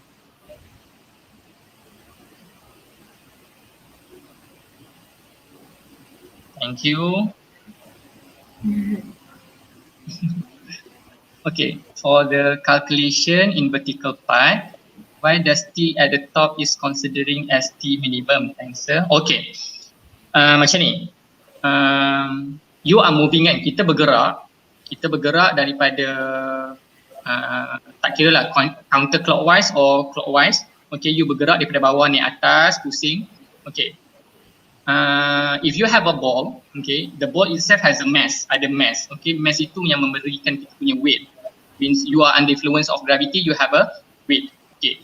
Your mass is a constant, nilai mass kita tak berubah bila kita bergerak, kan, betul? Kalau kita bergerak daripada bawah naik ke atas, kalau nilai mass kita berubah, semua orang nak bergerak dalam circular motion, sebab everyone wants to lose our weight, right? So this is why this is not happen. In reality, it cannot happen sebab kita takkan berlaku perubahan mass. Weight doesn't change. Bila weight itu constant, the only force yang keep changing kat sini adalah tension, or in other cases, dia normal force. Okay, kenapa dia berubah? Sebabnya direction dia. Sebab bila dekat atas, direction tension awak menghala ke bawah, menghala ke towards center, ke arah tengah. Dan weight pun memang kekal menghala ke tengah. Jadi dekat atas free body diagramnya adalah hasil tambah tension dengan weight. Di bawah, weight kita masih lagi ke bawah, tetapi tension kita menghala ke atas. So dekat bawah, at the bottom part, tension sahaja yang directed towards center. Yang weight opposite, jadi tension akan tolak weight dekat bawah. Dekat atas, tension tambah weight sama dengan circular force. So it's centripetal force, sorry. So dekat atas, tension campur weight sama dengan centripetal force. Kalau dekat bawah, tension minus weight sama dengan our centripetal force. Jadi dekat bawah, tension lebih besar. Sebab tu dia kena minus dengan weight. Sebab tu direction dia pun opposite. Dekat atas, automatically sebab dia hasil tambah. Contohlah, centripetal force you 5, tension is a 3 tambah 2. Itu hasilnya 5, macam tu. Sebab directionnya sama. Okay, hopefully jawablah Danish. Oh, thank you. How to decide the X component and Y component in conical pendulum? Okay, how you decide? Very basic. Most of the time, okay, most of the time, you punya motion, pergerakan you dekat dalam conical memang kita dah tunjuk, kita dah lukis. Okay, selalunya memang kita dah lukis.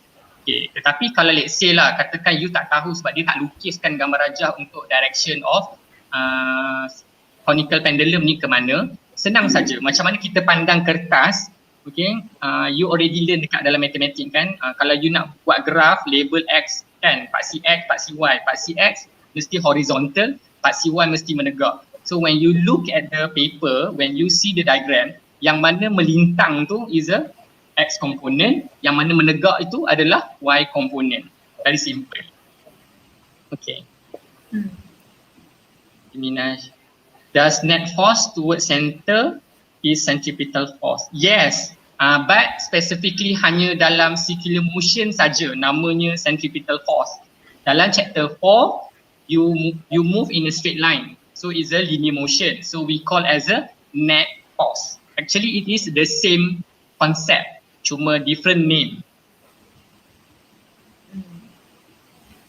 So how many significance figure need to write in final answers? Okay. Significance figure normally kita nak 3. Okay.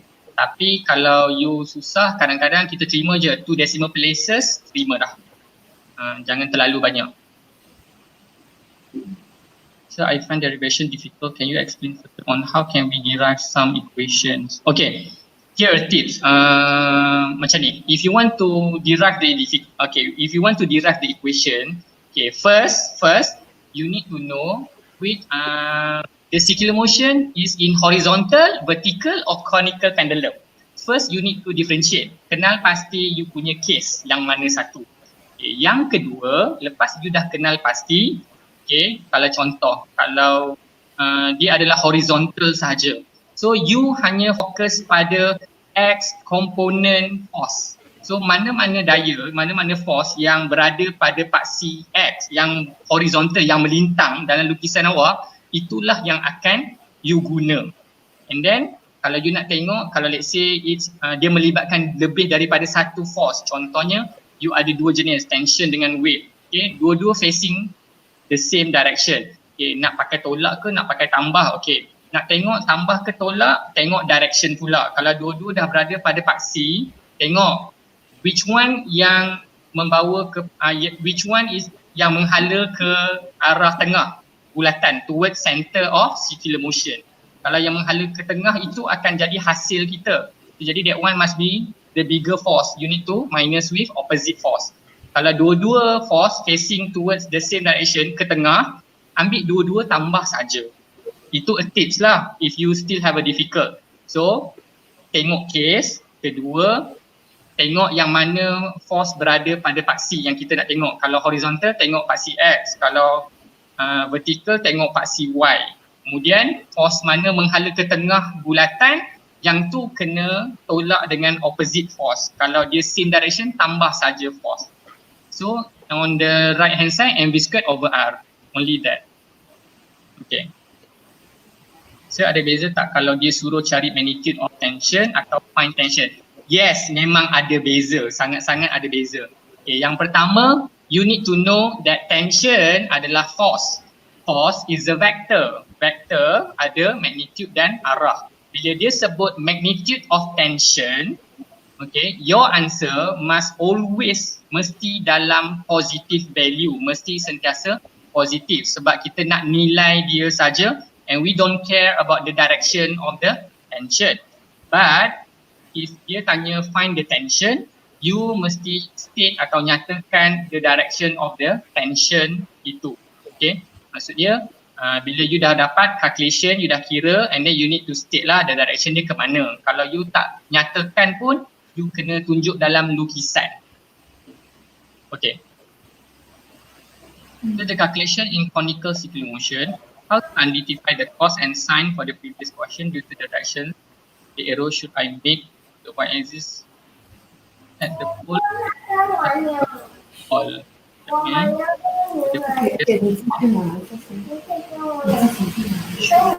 The y-axis at the pole or at the ball. Okay, this one questions conical circular motion yang mana satu yang one string ke two string? Kalau two string tu dia dah already given dia punya angle dekat bola kan. Okay. Kalau macam contoh lukisan dekat first string, for example lah, you diberi angle you dekat tempat lain. Okay. So that one you need to choose, you kena guna konsep matematik yang you dah belajar. Macam mana nak pindahkan sudut. Kan, either sudut zigzag sudut selang-seli, sudut bertentangan, yang tu you kena guna konsep matematik untuk nak pindahkan data. Okay, tapi kadang-kadang setengah soalan dia dah bagi dah. Cuma angle mana kita nak guna? Okay, angle yang kita nak guna adalah angle yang ada pada objek kita. Sebab apa? Angle yang tu yang kita nak, sebab kita nak derive kita punya force. Kita nak force kita tu bahagi kepada komponen X, komponen Y.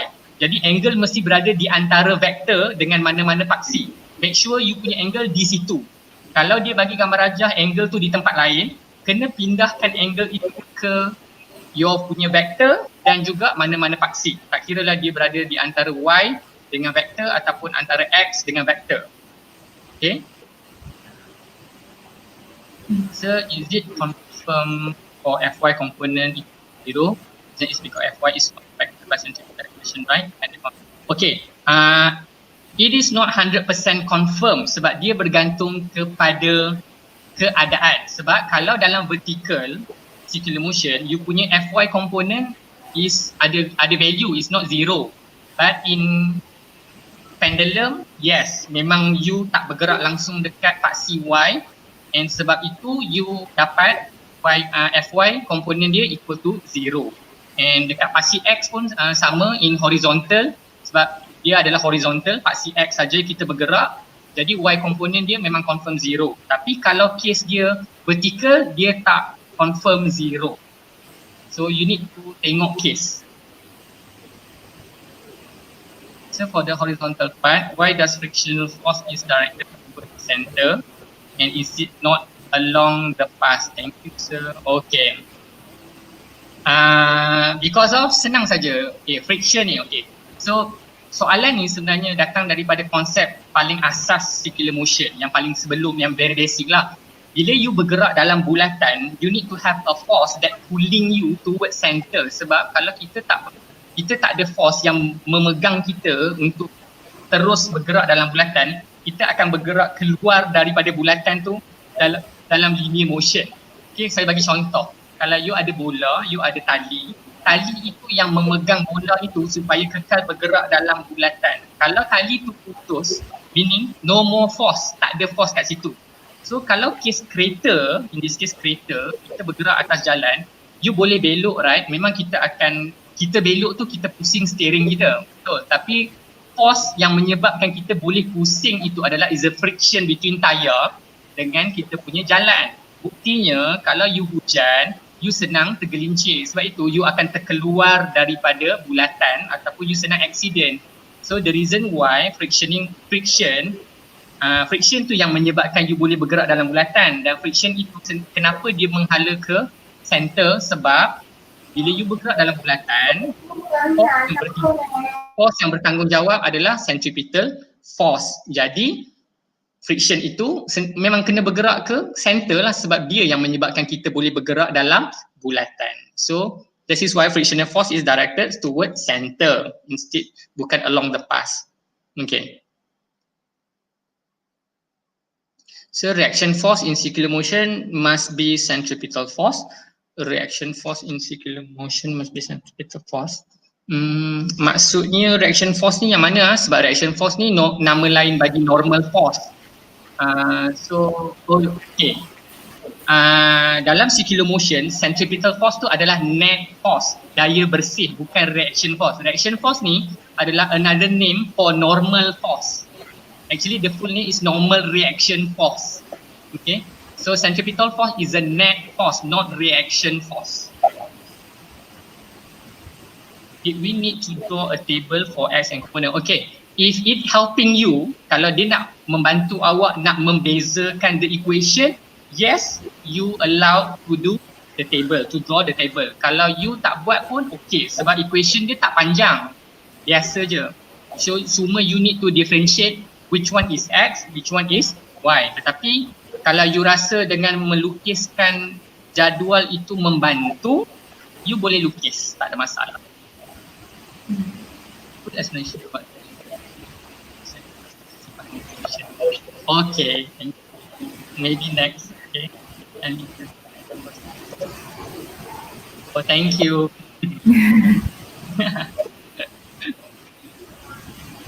Setakat ini saya belum ada lagi.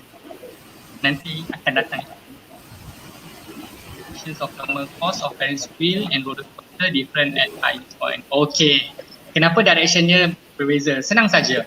Ferris wheel, bila you dekat at the top of the circle, you tak terbalik. Tapi kalau you naik roller coaster, bila you sampai dekat top, you terbalik. Sebab you pusing kan you punya apa tu, gerabak roller coaster tu akan jadi terbalik kan, you upside down.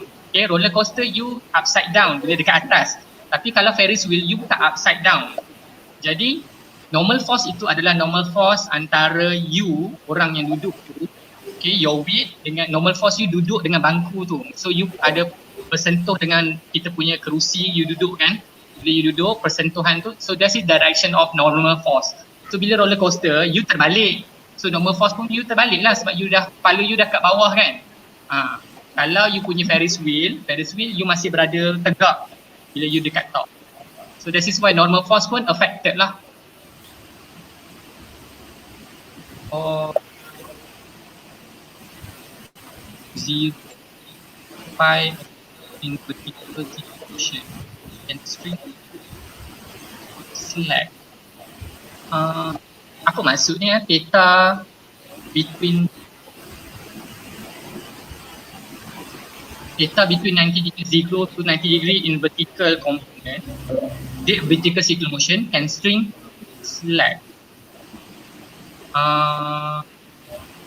Saya tak berapa faham soalan dia. You nak tanya berkaitan dengan nilai string tu ke atau macam mana?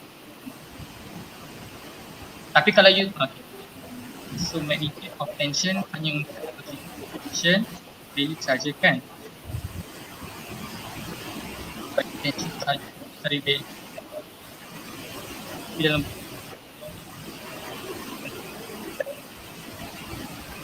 ya betul, magnitude of tension hanya positive tension, betul.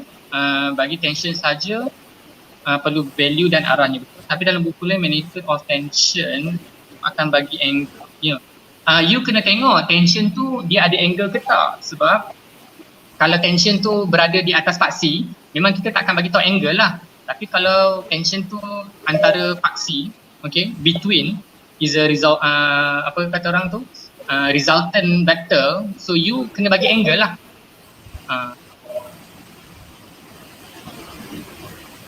Dalam physics diagram, kalau just sketch paksi X and Y je boleh. Boleh, tak semestinya kena perlu lukis putus-putus tu cuma nak membantu saja. Takut kita tak nampak mana dia berpusing ke mana, pergerakan tu je. Kalau tak lukis pun tak apa, lukis garis putus-putus tu.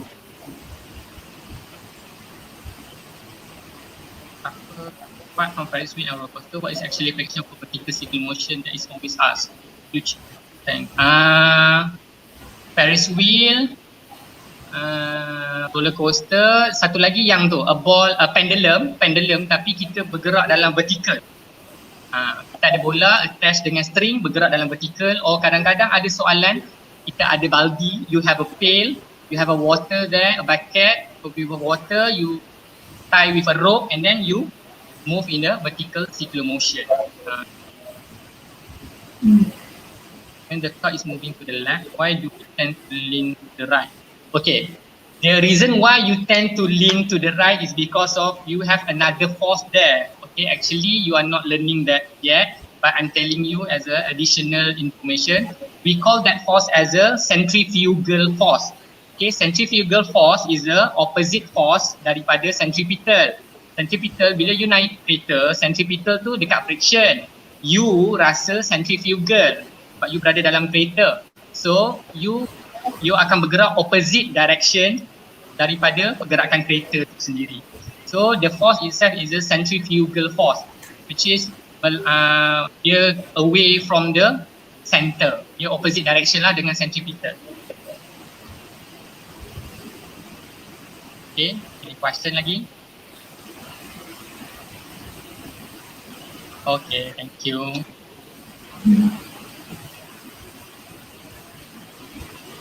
Give some example hot questions which are related with this chapter. Hot question. Example, okay, like a pail lah, macam tadi a pail. You have a water inside of the bucket and then kita pusing dalam vertical. Okay, why water tu tak jatuh? Kenapa bila dekat atas walaupun baldi kita terbalik upside down, water inside the pail itself tak jatuh ke muka kita? Kenapa? So itu one of the hot questions lah. The reason jawab kepada tadi lah centrifugal force.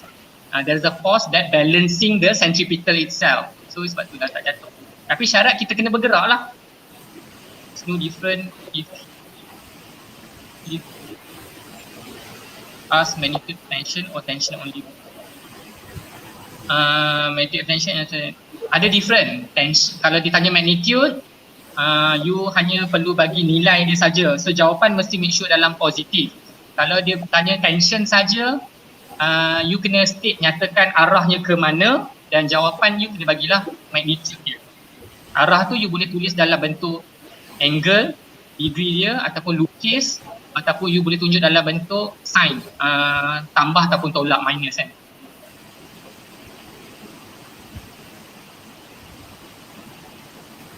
In vertical circle, is the force at the top of the beamer, but at the all situation.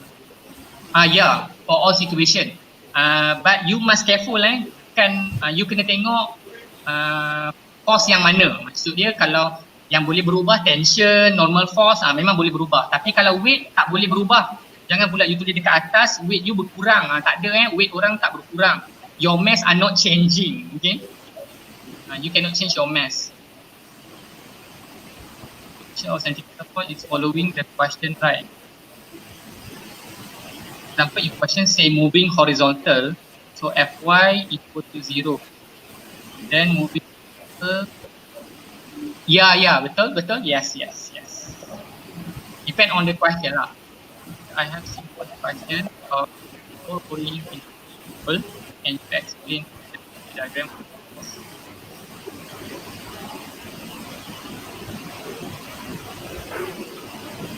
Okay, so the question rolling on the how macam mana dia punya case tu, dia rolling tu y component, x component, saya tak tahu macam mana. You kena show it, kena tunjuk lah soalan tu macam mana. Mungkin you boleh tanya dekat dalam Telegram, saya boleh jawab secara detail. Magnitude of tension is only positive, but tension on value can also be negative, right? Yes, can be negative, depends on where is your reference. Kalau you refer your reference, dia bergantung negatif ni, dia bergantung kepada di mana you pilih. Kalau mostly dalam circular motion dengan chapter 4, kita sentiasa fokus Fnet and centripetal force ni, kita always ambil jawapan dia dalam positif sebab kita nak you punya force sentiasa toward center. So this is why dekat dalam chapter 6, dia memang kita ambil jawapan centripetal force you memang sentiasa dalam negatif, dalam positif. Tapi kalau you tanya boleh tak dalam negatif, yes memang boleh. Cuma kalau you nak buat contoh calculation tadi, saya ambil force yang menghala ke tengah bulatan, tolak dengan opposite. Tapi kalau you nak jadikan dia negatif, you ambil yang luar lah, yang menghala ke luar bulatan, tolak dengan yang dalam, you dapatlah negatif. So dia depends on your reference. Tapi is the best kita fokus, yelah, takkan orang nak tulis jawapan negatif kan, lebih baik kita ambil positive answer. Kalau minta magnitude tension, jawapan dia memang kita takkan dapat negatif kan. Okay, dapat negatif. Okay. Dia ada dua keadaan. Satu, yang pertama, kalau kita dapat juga jawapan negatif, kadang-kadang kita punya equation tu salah tau. Satu yang pertama macam tu lah. So kalau soalan tanya magnitude of tension, you kena check dulu you punya jawapan. Kalau dapat negatif, kemungkinan ada dua sebab. Yang pertama, equation you salah. Ada mana-mana negatif yang you tertinggal. Yang kedua, kalau you punya negatif still wujud, betul, abaikan negatif. In a roundabout, why the frictional force that is has been static friction, not kinetic friction. Oh, actually it is a kinetic friction sebab you bergerak kan, kinetic friction lah. When the catalyst and cyclist move in circular motion, hence lean in.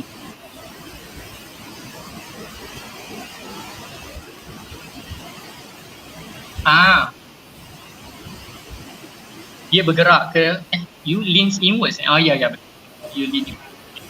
So dia nak balancekan dengan centripetal force you. So you need to lean forward sebab you kena ada force yang nak balancing. Sebabnya, okay, bila you naik basikal you dua roda. You are not stabling, you need to balance. So ini case dia lain. Okay, so you already have frictional force, you have centripetal force. Okay, again you have centripetal force you hanya pada tayar basikal dengan jalan. Dan you have the centrifugal force. Centrifugal force dia tolak kita yang naik basikal tu keluar. Jadi kenapa cyclist tu kena lean towards inward? Sebab kita nak balancekan kedudukan kita, nak lawan that centrifugal force. So sebab tu you boleh bergerak lah. Kalau you straight, nanti you jatuh, you tak balance. I consider the directions left and down as negative. Direction in the equation can I write down as negative and respect of R, for example at E mean. Direction towards center is down. Yes, boleh. You kena write down negative mv squared. Kenapa you punya mass you negative? Okay, the force yes betul negative. Kalau you ambil tu yes betul, you kena consider negative sebabnya you ambil opposite direction. Okay, opposite direction. The pendulum is tied to the string, so that means it will have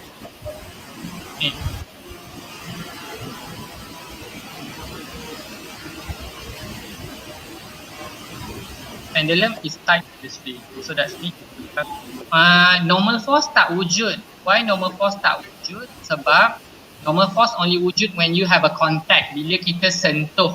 Okay, bila you ada string tak ada normal force. Okay, string ada tension. So betul you ada two tension. Kalau you ada dua string lah. Kalau weight tu only one weight, sebabnya you have weight of the ball yang you tied lah. Okay, pendulum, the pendulum of the weight of the pendulum. So you doesn't have normal force, tak ada, weight ada satu, tension. Kalau you pakai dua tali, yes ada dua tension. Kalau pakai satu tali, yes satu tension.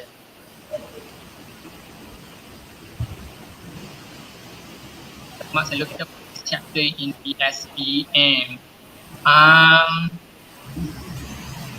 That one saya kena refer pada jadual sebab jadual tu tak dengan saya. Nanti saya akan explain lah, kalau dalam Telegram saya boleh balas lah marks tu. Deviation pada dalam type the string.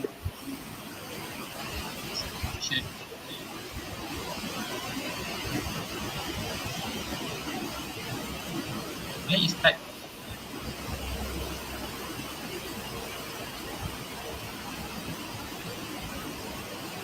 What you mean by pendulum tied to the string? Sebab pendulum, okay, you have a ball and then you have a string, right? So this is a pendulum. And then pendulum tu nak tied dengan another string tu. Kalau you tied dengan another lagi string, you hanya tambahkan panjang tension tu je, panjang tali. So saya tak berapa faham soalan awak, you nak macam mana?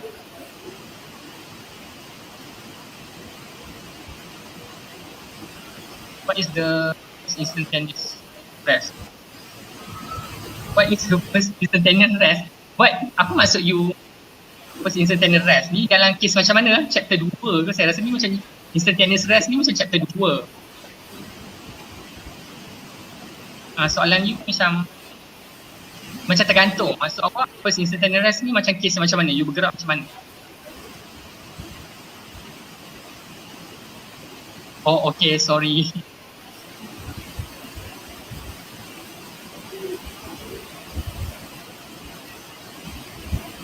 Okay, this one at the top or at the bottom part. Okay, if you want to use a negative when you are facing inwards, meaning your tension and your weight is negative. Okay, your tension and your weight is a negative. Not that equation.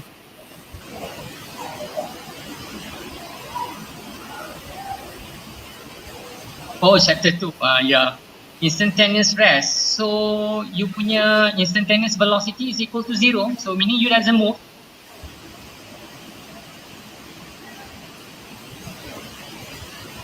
property in case of massless rod, same in particular function.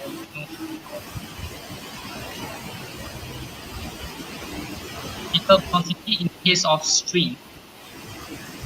Okay, particle velocity in case of string. Massless rod, same.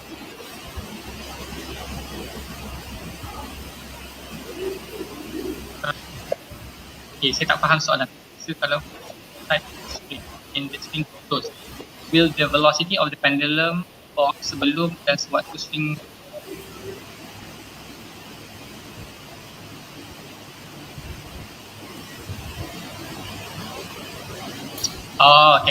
okay. So for the pendulum that you have a string and then the string dah memang putus kan. Okay, so if you have velocity dia you nak tengok sama ada sebelum dengan selepasnya sama ataupun tak. It's very basic. Sebelum you have dekat mana dia putus tu lah, you akan buat calculation pakai F equal to mv squared over r. Okay, so you can get the velocity there. Okay, kalau dia dah putus sama ataupun tak, belum putus baru je putus at the instant dia putus, at the instant yang you doesn't have any more tension. Okay, so you punya equation dah berubah. When you punya equation dah berubah, that moment you punya velocity dah berubah jadi lain. Okay, sebelum tu you still have the t. Okay, sebab your equation you have your t, you have your weight. So meaning when dia dah putus, your tension tu you buang. So excluded your t from the equation, you only have the weight itself, so you can find a new velocity. So tak sama. Sebelum putus dengan selepas putus tak sama.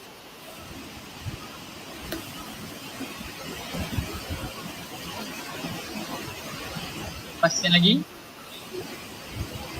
So if you calculate the T mean at top, since considering the directions of T, can I write the equation? Yes, you can. But like I said lah, janganlah jadi tak normal. Ramai orang tulis positif. So it's the best you tulis positif lah. So why the satellite in the galaxy is never fall down?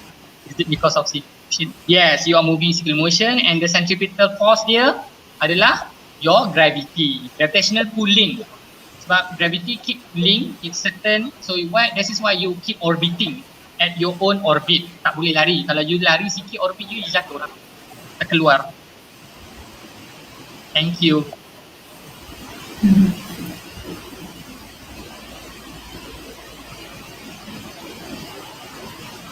InsyaAllah nanti saya buat.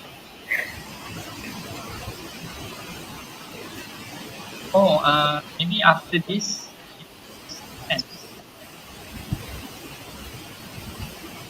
Okay. Okay.